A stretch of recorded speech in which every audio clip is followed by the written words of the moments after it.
Yeah, so my eyes were first open to the concept that you could get into a deal without experience, without money, and without all of the resources. When I went to my first real estate investor meeting, I went to a meetup in Southern California. I sat there. The guy at the front of the room was saying, "Hey, you can get involved in deals. You don't have to have any money or experience.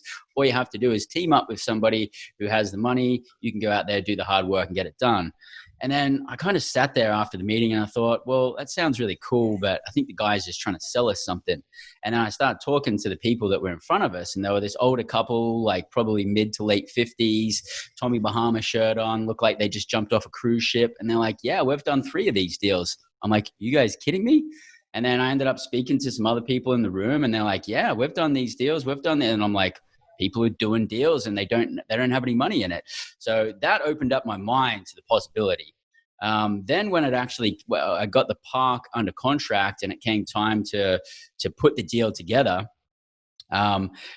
cold hard reality hit, because I just thought, oh, it's going to be like a piece of cake, or I've got a really awesome deal. Everyone's going to be jumping with their hand up to give me money.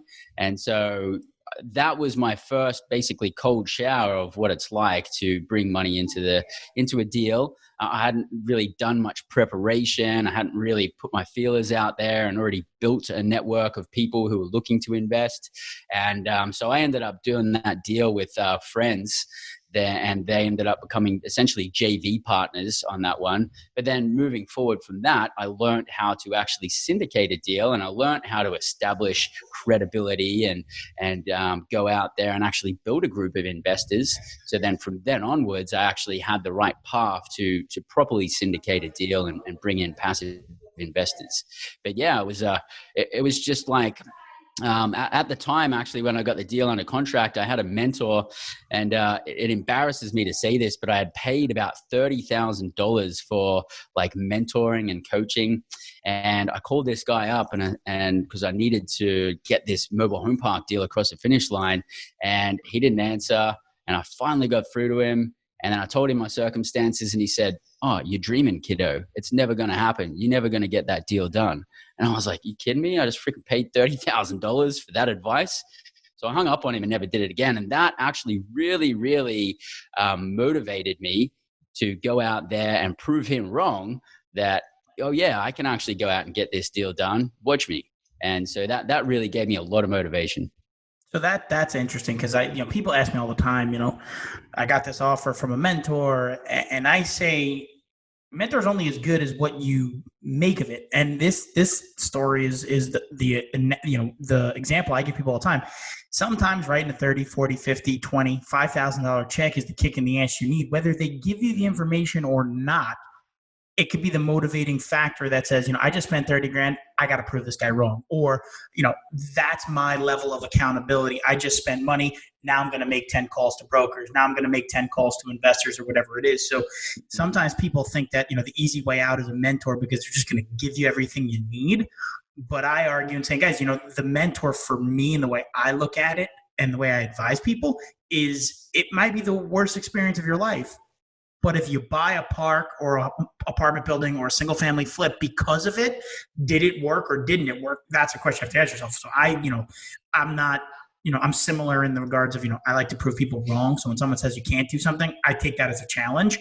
But I'm glad you said it, because most people don't talk about that side of the mentorship, right? They always talk about, oh, it was good, it was this, it was that. But, sometimes that's what's important. So it's embarrassment or not, it's probably what's fueled a lot of the desire to go forward and push through and be, and do what you've been able to do in 2.5 years.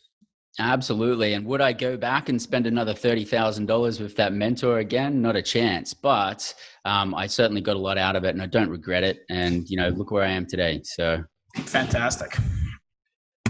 Yeah. So when you started running into those hurdles, because when you start getting involved, you're going to run into problems. Everybody has it unless you have some sort of background.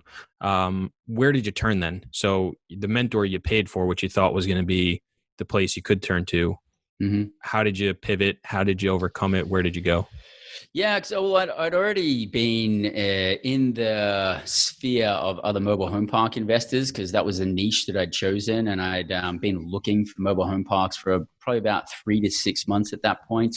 By the time that I got my first one under contract, actually, I just reached out to other investors, and I'm like, "Hey, I got this deal." I told them the stats. They're like, "That's amazing. You got to get it under contract." One of my investor friends just said, "Here's a contract. Get your attorney to bless it and use this one." So I used that, and it was literally just like a step by step. It was like, all right, here's a park.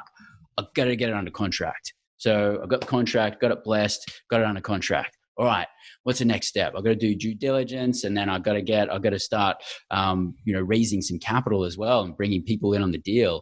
And so it was literally just like I knew the overall goal was to get this park, and I knew I was going to do it, and I'll do whatever it takes to get it within my values and morals, of course.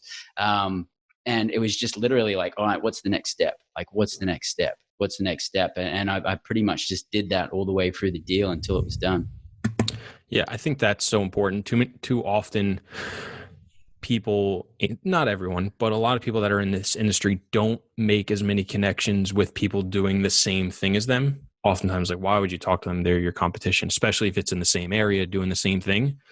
But having those resources, it's not that big of a community. I had a conversation today with somebody who's an operator who literally owns properties around the corner, and we were just talking, and I was using him as a resource to get some extra information, and he was happy to share because oftentimes there's so many people that aren't BlackRock. There's so many people that are only doing a couple deals or doing decently well enough to be financially free.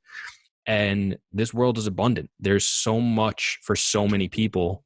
You don't have to compete. You can be resources for each other to help lift each other up. And especially as you're getting into this and getting your feet wet and trying to break into a certain asset class, area, niche, whatever you want to call it, it's so important to have those people that are trying to do the same thing or have already done it, because there's so many people that will help you out along your journey because they had people do it for them.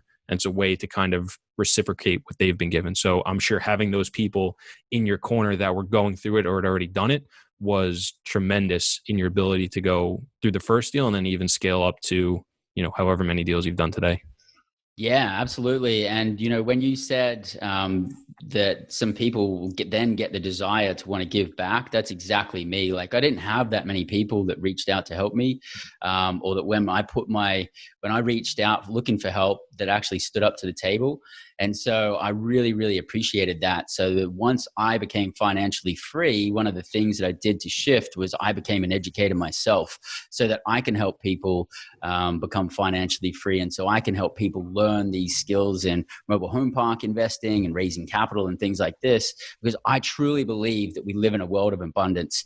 And there's plenty of mobile home park deals to go around for everybody. I don't believe in like limitation and scarcity and like, we've got to compete with these guys. Like, I don't really compete for deals. There's tons of deals everywhere.